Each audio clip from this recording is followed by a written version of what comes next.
Hello guys, welcome back to my channel Sriniha vlogs. So ఈరోజు ఎంతో టేస్టీగా, క్రిస్పీగా అండ్ క్రంచీ స్వీట్ గవ్వల రెసిపీ అయితే మీకు చూపించబోతున్నాను. మన ఈ వీడియోనైతే స్కిప్ చేయకుండా లాస్ట్ వరకు చూడండి అండ్ అలాగే మన ఛానల్ని సబ్స్క్రైబ్ చేసుకోండి.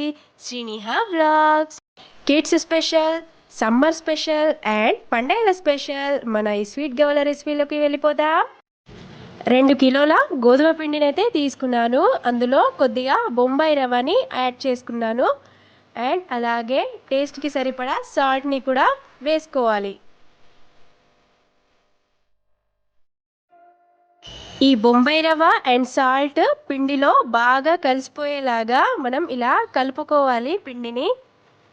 బొంబాయి రవ్వ యాడ్ చేసుకోవడం వలన మనకు గవ్వలు చాలా క్రిస్పీగా అండ్ క్రంచీగా వస్తాయి. ఇలా కొద్దిగా వాటర్ యాడ్ చేసుకుంటూ పిండిని కలుపుకోవాలి. కొంతమంది ఈ గవ్వలు మైదా పిండితో కూడా చేస్తారు, బట్ మైదా పిండి చాలా అన్హెల్దీ అండి. సో మనం ఇలా గోధుమ పిండితో కూడా హెల్దీగా ఈ స్వీట్ గవ్వలు చేసుకోవచ్చు. పిండిని మరీ మెత్తగా కాకుండా ఇలా కొద్దిగా వాటర్ యాడ్ చేసుకుంటూ చపాతీ ముద్దలాగా కలుపుకోవాలి. మనం పిండిని ఎంత బాగా కలిపితే అంత బాగా గవ్వలు క్రిస్పీగా అండ్ క్రంచీగా వస్తాయండి. పిండిని బాగా కలుపుకున్న తర్వాత చిన్న బాల్స్ చేసుకొని పక్కకు పెట్టుకోవాలి. గవ్వల చెక్క సహాయంతో మనం ఈ గవ్వలు చాలా ఈజీగా చేసుకోవచ్చు. ముందుగా గవ్వల చెక్కను కొద్దిగా ఆయిల్తో గ్రీస్ చేసుకోవాలి. బొట్నవేలు సహాయంతో పిండి ముద్దల్ని ఇలా లైట్గా ప్రెస్ చేసుకుంటూ గవ్వలను అయితే ప్రిపేర్ చేసుకోవాలి.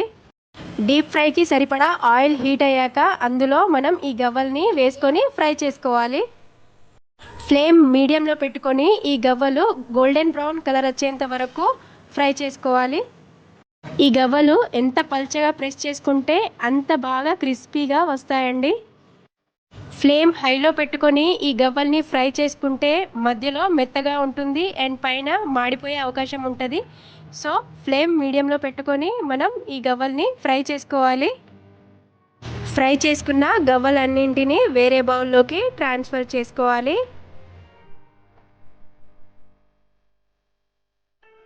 ఇప్పుడు మనం బెల్లం సిరప్ని తయారు చేసుకుందాం.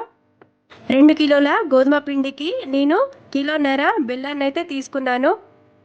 బెల్లాన్ని చిన్నగా ముక్కలుగా చేసుకొని అందులో కొద్దిగా వాటర్ యాడ్ చేసుకొని ఫ్లేమ్ మీడియంలో పెట్టుకొని ఇలా వేడి చేసుకోవాలి.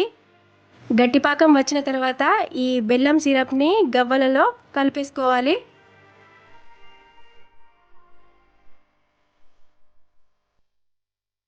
ఈ బెల్లం సిరప్ గవ్వలన్నింటికి బాగా పట్టేలాగా మనం బాగా మిక్స్ చేసుకోవాలి. ఈ గవ్వలు చల్లారాక డ్రైగా అయిపోతాయి. అంతే అండి, మన క్రిస్పీ అండ్ టేస్టీ బెల్లం గవ్వలు అయితే రెడీ అయిపోయాయి. సో మనం ఇంట్లోనే ఈజీగా ఇలా బెల్లం గవ్వలు అయితే ప్రిపేర్ చేసుకోవచ్చు. ఒకసారి ఖచ్చితంగా ట్రై చేయండి. ఈ వీడియో కనుక నచ్చినట్లయితే లైక్ చేయండి, షేర్ చేయండి అండ్ అలాగే సబ్స్క్రైబ్ చేసుకోండి శ్రీనిహా వ్లాగ్స్.